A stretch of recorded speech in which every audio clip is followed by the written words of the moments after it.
1 sec for cameras to get settled in the back. Y'all let me know when y'all are good.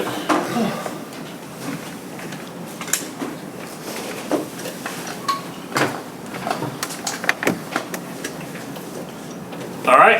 Appreciate everybody being here today, being joined now by Coach Swinney, who will have some opening comments on this week's college football playoff first round contest against Texas. We'll then go to questions in the room, and towards the end, we'll go to questions virtually.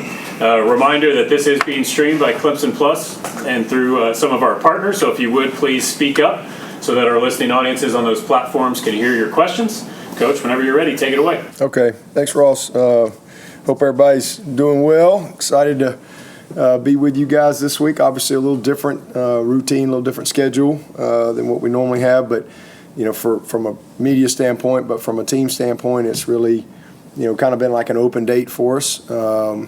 With the differences this week, we have no school since they're done with finals, so we've got a little more time. But similar schedule and all that stuff as far as how we're preparing to go play. But you know, it's awesome, you know, to have the opportunity to be a part of the first expanded playoff. That's exciting to, you know, have this chance and unique opportunity to, you know, go on the road and you know, play at a great venue against, you know, a great football team. This is a huge challenge, you know, that they all are when you get to this point in the season.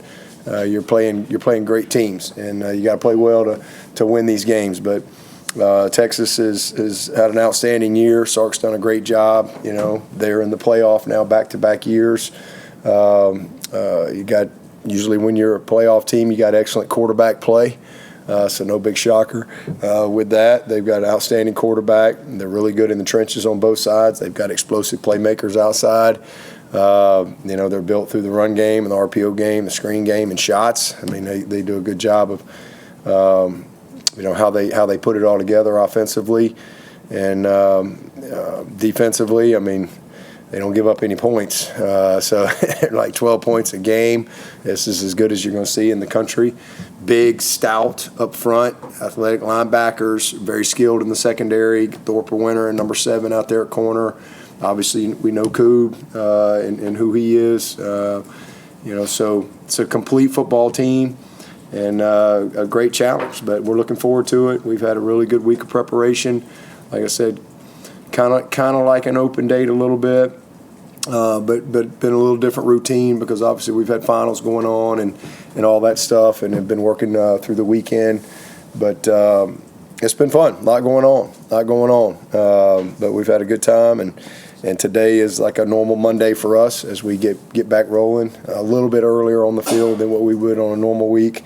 So be a normal week of prep. The biggest change will be we're going to go out there Thursday night and get to the hotel probably about 9 o'clock or so, and then kind of have like almost like a home game Friday routine for us. You know, so take a little bit of the burden off because we got a lot of people going. You know, the whole team's going, wives are going, all that stuff. So, you know, a little different, a little more of a burden on the travel. So we're going to get out there and get situated, and you know, we'll do our walkthrough out there on Friday. So. Excited about it. Look forward to it. Should be a heck of a ball game. And you know, our team, we've been able to use the time wisely to get some guys. You know, as nobody's going to be 100% in game 14. That's just kind of how this game is. And then you know, you got a long way to go, but we got enough. And unfortunately, we lost Jay Haynes, so he's out. He actually had surgery, tore his ACL, had surgery this morning. So. He's on the road to recovery as of this moment as we speak. So, but again, look forward to it, and congratulations to Texas and Sark, and another great year for them. Any questions? Do you do anything with the running back room to add some depth? I mean, obviously it's late. Well, he's not leaving. He's still here for this weekend. They won't cut his leg off. He gets to come back. So. Same deal. You know, we signed who we think's the best running back in the nation, and he gets here today. As a matter of fact, he can't play though, so that's why we signed Gid. We signed Gideon. That's why we signed Jay Haynes. That's why we signed Easy E. You know, these guys didn't come here to sit here. We're in love with the guys that we fell in love with in the recruiting process. But you know, I mean, anything can happen. I mean, guys could leave, somebody else. I mean, anything can happen, and so you're always ready to respond. But, we love the room that we have. Dabo, is this process any different being in the playoffs this year compared to that stretch of where maybe you guys were expected and anticipated to be there? This seems like it's got to be a lot more fun for some of these guys. I mean, it's very different in every aspect because now had we gotten the bye, it would have been very similar, because you play January 1, and so our routine, our schedule, our prep would have been easy to kind of mimic. This is very different, very, very different because, again, it's a quick turnaround. It's basically an open date. You're right into it, during finals, and it's a road game.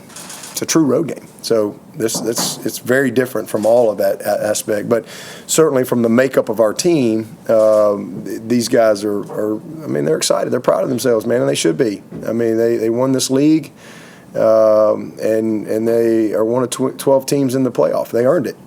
And so these guys, they all want to compete at the highest level. And from as far we didn't start off the season, and again we could have scheduled anybody in the opener, but we started off and had a tough half of football, but they responded and they came back and they just played their butts off all year and competed and stayed together. Had a bump in the road with Louisville that had a bad day, and then you have a very tough loss at the end of your season, with a minute to play, but you respond, and you play all the games. They finished 7-1 in the league and earned an opportunity to go play the one undefeated team in our league and beat them. So they're super happy because outside of, I think it's R.J. Mickens, Aiden Swanson, Parks. I think that's the only ones who've been in a playoff. So because we obviously didn't go in 21, 22, 23. So we missed it 3 years. Missed 3 of the Final Fours, but we went to 6 of them. So those guys hadn't been there yet, so it's a big accomplishment for them. It's one of our goals, and so it's going to be a great experience for them. And they all understand that, this is what they work all year for. So to win their league, to qualify for the playoffs, they're certainly, proud of themselves and got some wind at their back for what they were able to achieve and what they were able to overcome throughout the year. But it's a new season, and it's all about, trying to play our best 4 quarters this week. That's what it's going to take. You're not going to sneak up on anybody in the playoffs. You got to play well. So that's what we're focused on doing. With Longhorns' shoulder, how much do you think the time off helped him, and what do you think is realistic for this week and Saturday, and maybe plans for behind him? Yeah, we got what we got. He's everybody's, like I said, nobody's 100%. I doubt they got very few players that are 100%, and we don't either. But certainly some rest from off it's not a bad thing. But he's got to have postseason surgery regardless. But he's going to give everything he's got, and I thought he was better in the last game. But he's a guy. We got to use our depth there for sure, and we got our guys. So that's why we went and signed those guys. So it's their opportunity. David, is there a chance that he plays? There's a chance they all play. Keith Adams, Zuma May, and Jarvis. That's our backs. So any of them can play. Chance any of them can play. Would you rule out taking a player from another position, putting them at running back for the postseason? Rule out? We don't rule out anything, but we got. Y'all must not believe in Keith Adams and Zuma May and Jarvis Green. Y'all must not believe in them guys. Y'all believed in them in the recruiting process. They were ranked real high. So now they get here and y'all don't believe in them no more. So we got what we got. Do you think in the future there'll be some of the guys coming in early and be able to play the bowl games? I don't know. Who knows? I have no idea. Nothing would shock me. Let me just put it that way, but I don't know. No idea. So the good thing about guys being able to come in, at least we'll have some legs to help us, with look squad and stuff like that. In the past when you had a bowl game or a little more time to prep, those guys would come in, you get a little bit more like individual work with them. We don't really have that situation in this case because you're playing right now, and then you win this one, you're basically turning right around again and getting ready to play. in 9 days or whatever it is. So, but it still will be good for those guys. They can help us just get around them, get them in meetings and things like that. I think we got seven of those mid-years that are going to actually go to Texas with us. So it'll be a good experience for them to, kind of see what it looks like, smell it a little bit.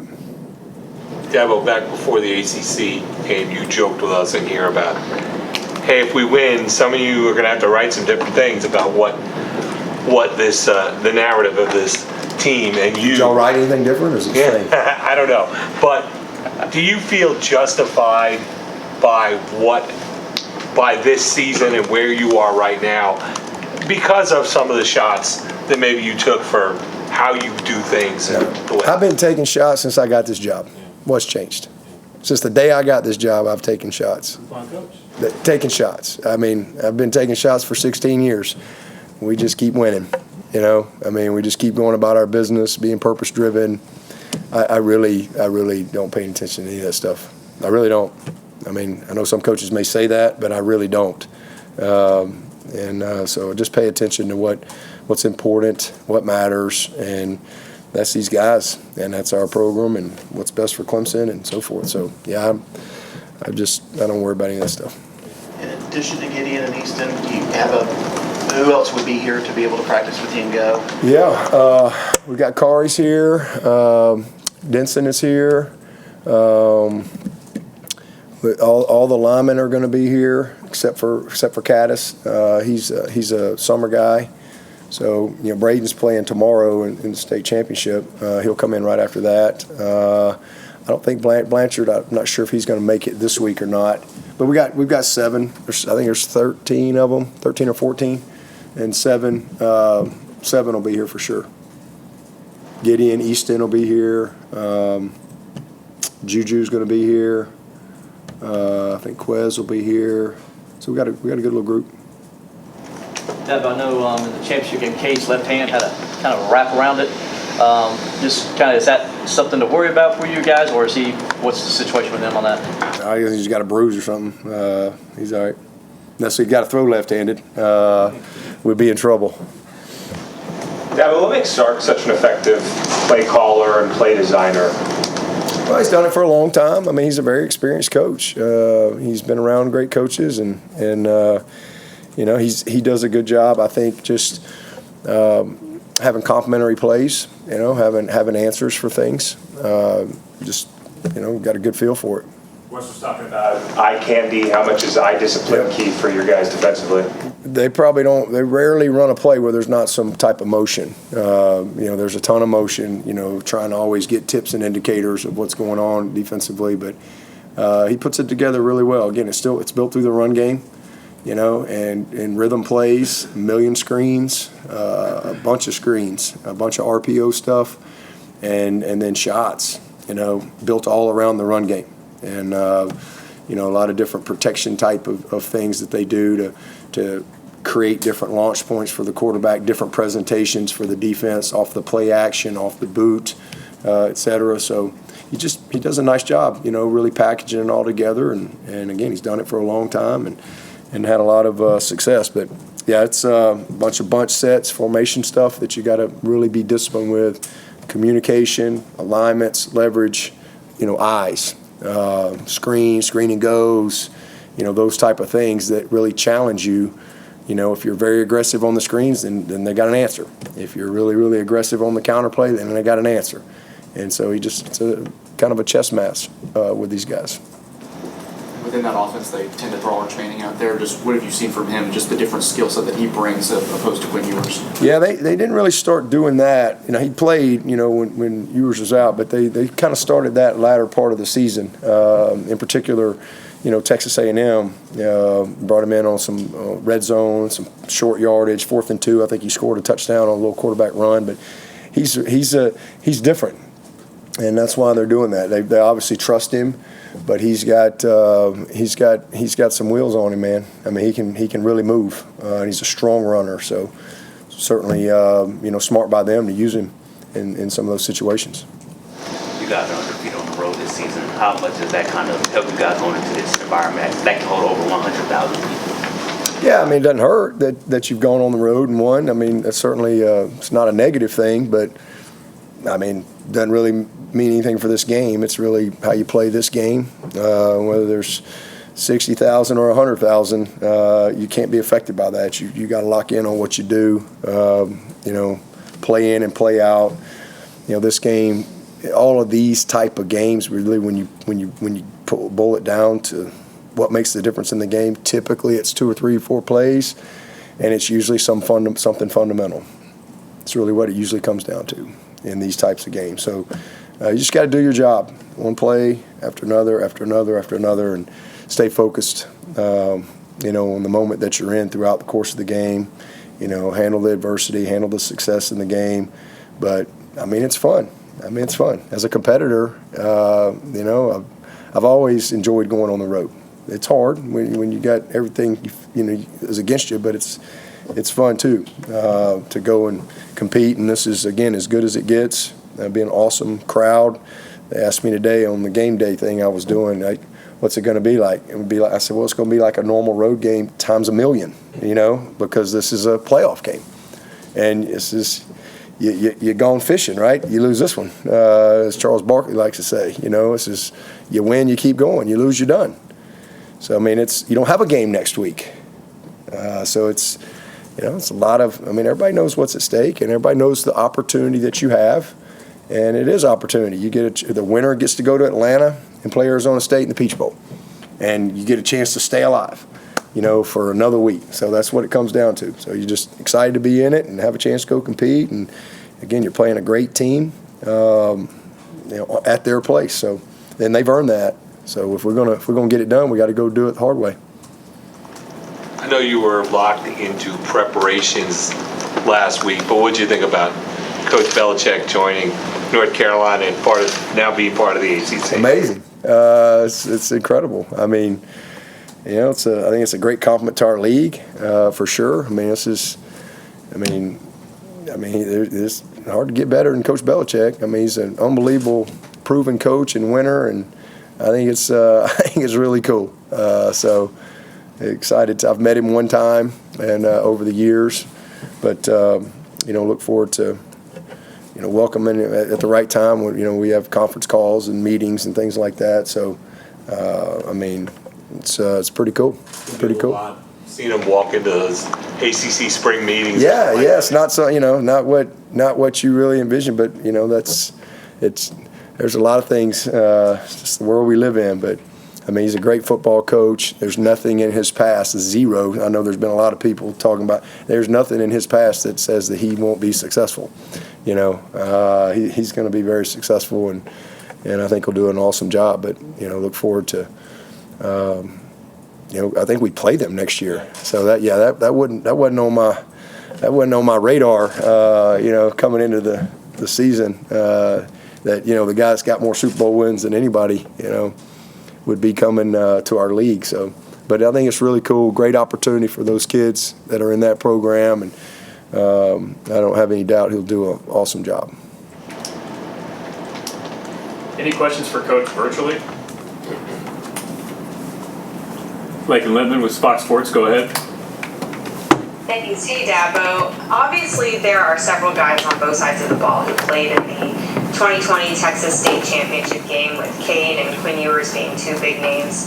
Did you happen to watch that state championship game? And if so, what do you remember from it?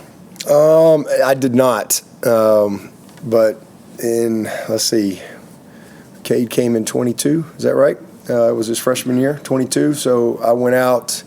The only time I've been at a game at this stadium, I actually stood in the end zone with Sark and watched Cade play. I think it was Vandergrift in a playoff game, and Ian Reed was actually on the other team. But that was Cade's senior year, before he came to Clemson. So I guess it would have been December of 21. I guess was the only time I've been in the stadium for any type of game. But I did not watch that game in particular. But I know Cade knows a lot of these guys. RJ, obviously, from South Lake as well. So we got a bunch of guys from Texas, and I'm sure they got a lot lot of friends on both sides. Harris Sewell, I think he's got a teammate that's on the team as well. Anybody else for Coach Swinney?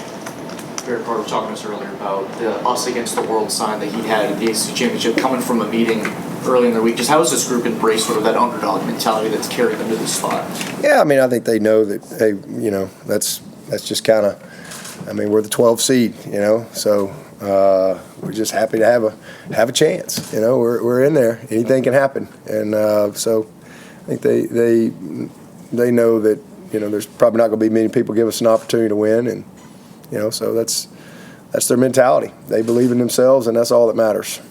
That it's been 9 days since the championship game, right? Those last 16 seconds. You've been through 4th and 16. You've been through the legged catch before Deshaun's pass. Where does that rank? And when you think about it, is that, what does that moment mean? Yeah, we've had some amazing games over the years for sure. Amazing. Beating Miami in 09. I think about that overtime win and the walk-off with Jacoby Ford. That was an amazing moment. And, you think about 11, and some of those big wins we had early part of that season. I think about 12 beating LSU, obviously Catanzaro, the last kind of walk-off kick that we had. We had a big kick to win the division my first year in 09, which was a huge kick in the fourth quarter as well. There's been a bunch of moments. Notre Dame comes down to the 2-point conversion. We've had a couple of games against Louisville that came down literally to the last play, literally.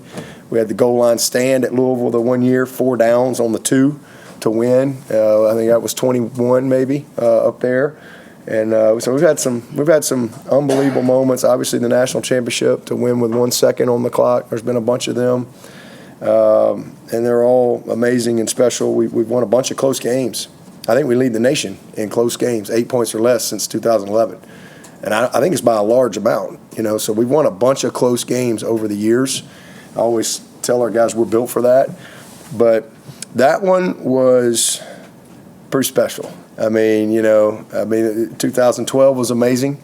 We had gotten destroyed in the bowl game the year before, and now you're playing an amazing team. And LSU, that team was, you go back and look at that roster, it's pretty amazing. And, we lost Andre Ellington, we lost Sammy Watkins, we lost Gift Timothy, all just gone. And it was like, we had a true freshman, 265-pound left tackle that we threw out there, Isaiah Battle, and comes down to 4th and 6th. There was just so much in that game, and then it comes down to that kick. That was awesome, but that won a bowl game, right? And that was a huge win for us, but this was to win the league. This was to go to the playoff. It was massive. And then a freshman kicker, in his hometown. So it was just an amazing, and again, resilience and resolve and belief, and these kids have never, they just never give up. They never give up. They just keep playing. They never give up. And I've seen that all year from them, and they just keep showing up and keep going, and that was awesome. For a lot of reasons. One is we were going to fair catch it, and it was like, no, let's return it. I don't care where it is. Like, let's return it. Maybe it pops, and it hit, and then it was, and we had muffed a couple earlier in the game, and then it was, okay, we got 9 seconds. It was just a lot that, okay, we got a chance here, and we practice that. We usually practice with 10 seconds with a timeout, 10 seconds without a timeout. We got a couple of different scenarios that we work every single fall camp. We script it, I create it, and we do it every single on one of our situational scrimmages. And so here was the situation. Typically, we're in almost field goal range. We were a little out, so we had to kind of change the play design up for that situation. That's why we called a timeout to make sure we had everybody on the same page on what we could do. And I thought we could have got a couple more yards, but Antonio, it's 9 seconds you think, but we had plenty of time, but he got down when he did, and so at 3 seconds, and then it was, all right, you got, bless you. Then you got, all right, let's do it. What is it, 56? Okay. I'm like, he's juiced up. He's going to have adrenaline. He's from Charlotte. Why not? Let's see if we can do it. And he nailed it. So, it went our way. And Sometimes those things don't go your way, but that was pretty magical. It was something, we'll never forget. And again, I've had a bunch of those moments. That's the best part for me, is for those kids to have that moment. That's the best part for me. For other people to have a chance to have a moment like that, it was awesome. It was awesome. Great locker room, and just one of the best. I mean, we didn't even get home. I don't even know what time. I went to bed at like 6:30 in the morning, got up at 9:30, and we had a team meeting at 11:30, and and there was just such great joy and energy with the team. It's a long season, but at the end of the day, there's 17 teams, and there's one standing on top of the league. It was pretty cool to be a part of it. Really happy for those guys, and then to figure out, okay, hey, we're in the we're having a pizza party, and we're getting ready to find out where we're going, and nobody really cared. We just want a chance, and so we got it. And, man, we got a huge, huge challenge, but, hey, we're going to go and try to play our best. We haven't played our best game. We've played some great quarters and some great drives and some great moments and great halves, but we haven't played our best game. And, we need to go play our best game. And so we find a way to do that, we'll be a dangerous team. Yeah, what does Texas do on the back end that made them so good this year on defense? Yeah, first of all, they're really talented. I mean, they're really skilled. Really elite corner play, elite safety play. So those guys are all running. Got a great nickel. Those guys can all run, but they really know their scheme, and they're very committed to their scheme. But it all goes back to them dudes up front. I mean, they can get pressure with 4. They're not a huge pressure team, and they haven't had to be, because they're usually better than most up front. And so they're really big and twitchy inside, and they got elite guys, and they got depth. I mean, they're stacked in there, man. I mean, there's a bunch of them. They just roll them in and out of there. So they're well coached. Again, they understand their scheme. They don't do a lot, but they're really good at what they do. And they've, again, been able to dictate to offenses most of the time. Giving up 12 points a game. It's hard to run on them, hard to throw on them. So, and the reason it's hard to run on them is because they're built to stop the run, mostly one high. So they're built to stop the run. There's always somebody extra in the box, and then they're hard to pass on because they're just really athletic, and they can create pressure with 4. And so if you get behind the chains, and you get in long yardage situations, you're throwing into coverage. And then they rally, they play with eyes, and they tackle you. They tackle well, too. So just a good, really well-coached, really good, complete football team. I mean, they're good enough to win the whole thing, for sure, without a doubt. I mean, this is a team that I don't know what the odds are or whatever, but they're probably as good as anybody when it comes to having a chance to win the whole thing. I think they can do it. Dabo, with all the mantras this year and the us against the world and the Daboisms that the guys come in and repeat, even today, Barrett Carter, talking about that mental preparation, how much do you believe the mantras and thinking that way has propelled this team to success versus anything physically you guys have done? I mean, I don't know what mantras we're talking about, but, I mean, we just do what we do, man. I mean, we just do what we do. For 16 years, we got a plan that we believe in. We got a process that we believe in on how we get ready. It's just what we do. And certainly got a lot of experience that you try to teach your guys with. But I don't think it's anything more. It just comes back to your preparation. How you go about doing the work. Because at the end of the day, that's what you got to stand on and fall back on when the national anthem is over. You got to do the work. And the work is a reflection of how you think, how you prepared, your readiness, your mentality. I mean, it's physicality, it's toughness, it's belief, it's all those things. So you just, have a process that you believe in to get ready to play every single week, whether it's game 1 or game 14. It really doesn't change a whole lot. Outside stuff can change a lot. Based on, you're coming off a bad game, you're coming off a good game, you had a great year, or whatever it is, whatever the narratives are. This particular case, there's a little bit more because you're in the playoff. And, but it's still the same stuff. It's really not any different. And it's just doing routine stuff the right way. And like today will be a Monday practice. It won't be any different today than it was game 5. Just must have a great Monday practice, and you create when you do that, you create rhythm, and you create confidence in how you prepare, and that to me is what leads to consistency.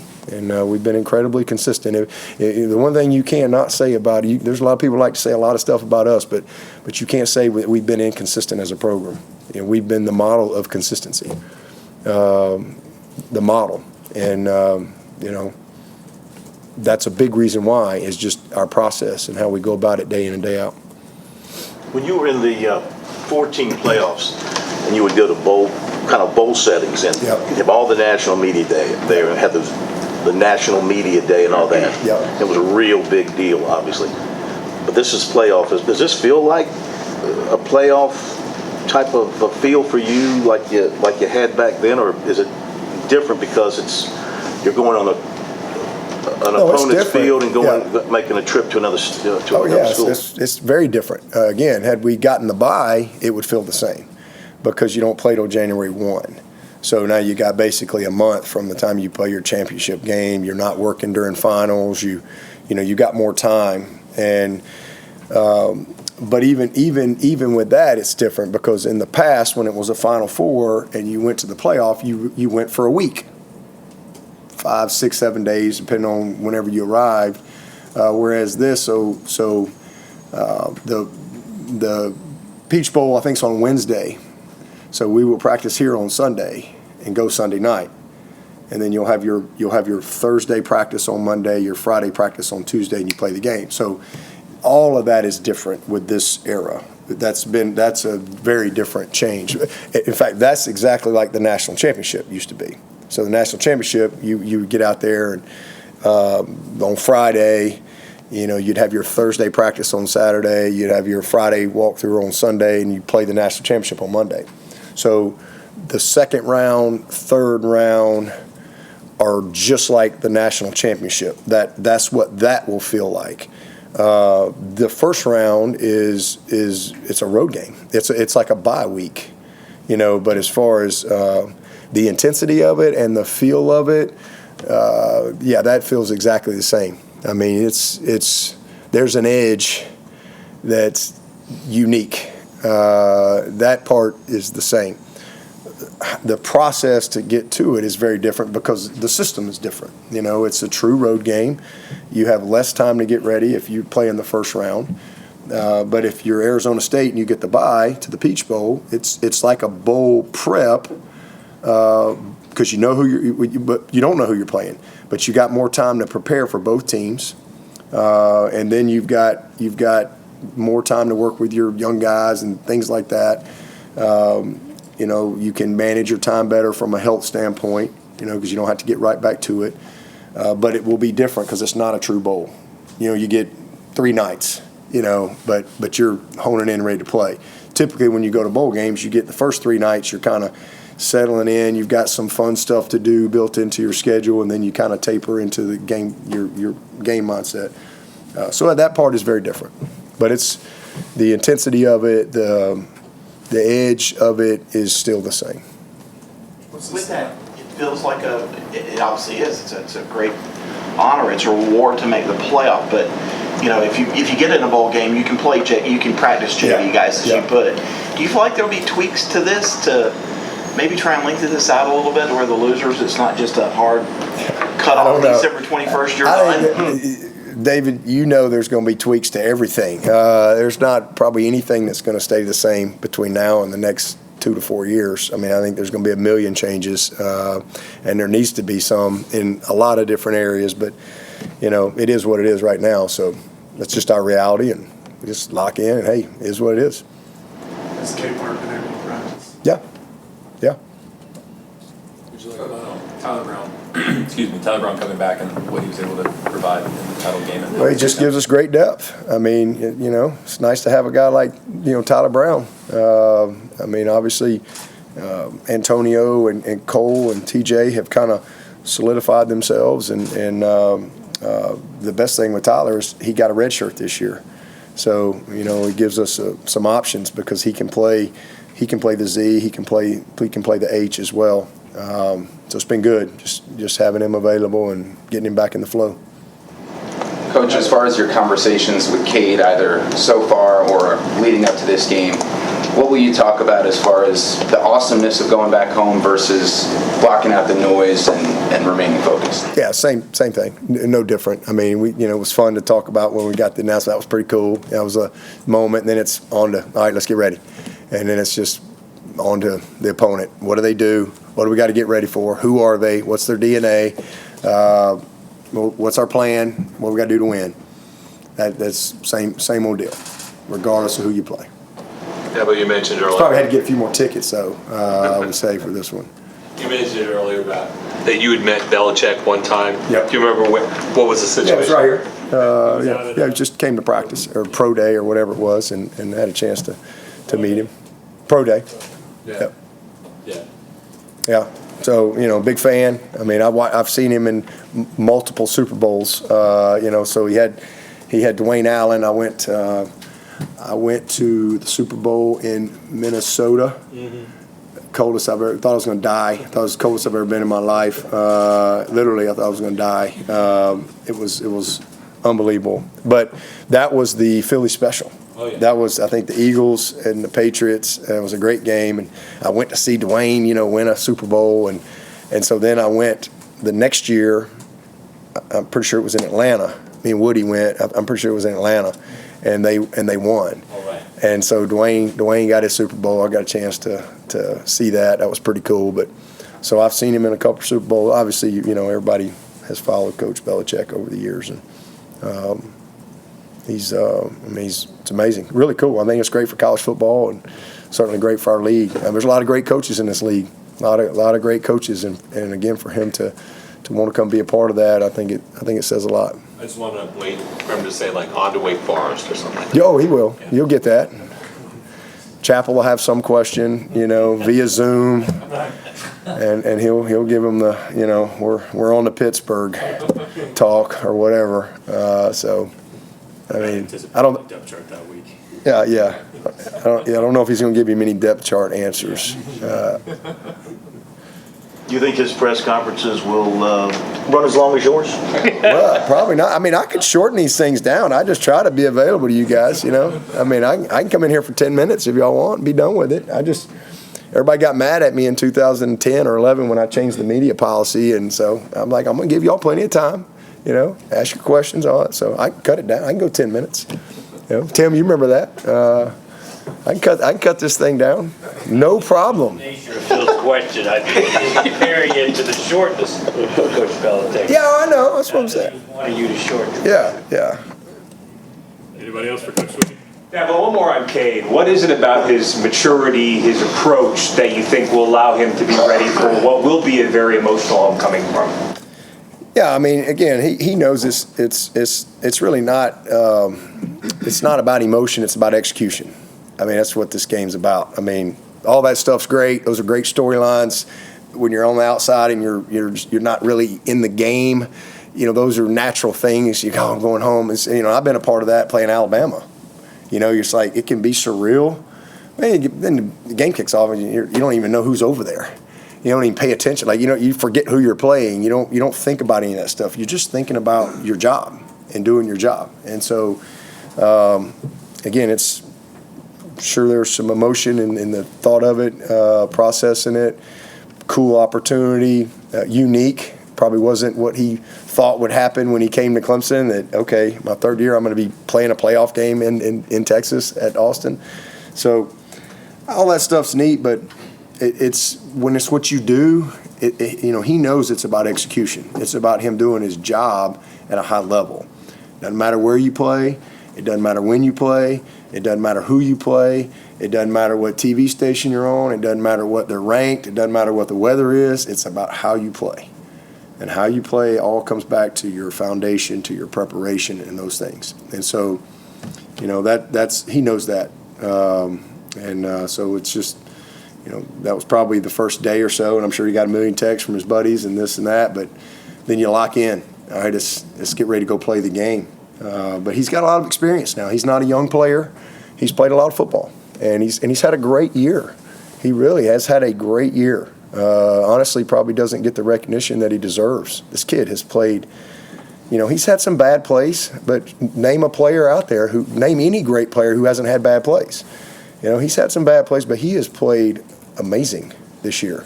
I mean, it's been unreal what this kid has done, and he's just getting better. There's a whole nother level for him to get to. So excited about the off season and just the group that's back. We got we got a good football team that's coming back, a really good football team. We're going to lose one lineman, one running back, and one starting tight end. But we love the guys that we have that are there and ready. And, but, man, it starts with your quarterback. When you got a guy like that and you feel good about your depth at that position, you got a chance to be a good football team. So he's got another level he can get to, but he wants to finish well. And this will be a special opportunity and a great opportunity to really gain some incredible experience in an environment. Again, he's been on the road, but this is a playoff game. Other times, there's a game next week. This is one that winner gets to advance and the loser gets ready for Santa. Take one more question for Coach if anybody has one. Just kind of reflecting on the fourth quarter, specifically in the ACC title game. Where do you feel like the struggles were defensively and kind of? I give credit to their guys. I think they have an elite quarterback and running back and a couple skilled guys that are just really good. They've made some plays, and then we didn't do a good enough job offensively of putting it away when we had an opportunity. We had two opportunities, I thought, to really kind of put it away. So we kind of didn't compliment each other like we needed to. And, you got to give them credit. That's why they're undefeated. That's why I don't know, what were they, number 3 scoring offense or 4 or 5, something like that, coming into in the country. Those guys can score, and they can score quick. Just hard-fought game, and it was a great game. It came down, they made a couple great plays, and they got themselves back in it, but you only got to win by one more point. All right. Thank you, Coach. Okay. Thanks. Appreciate it. Thank you.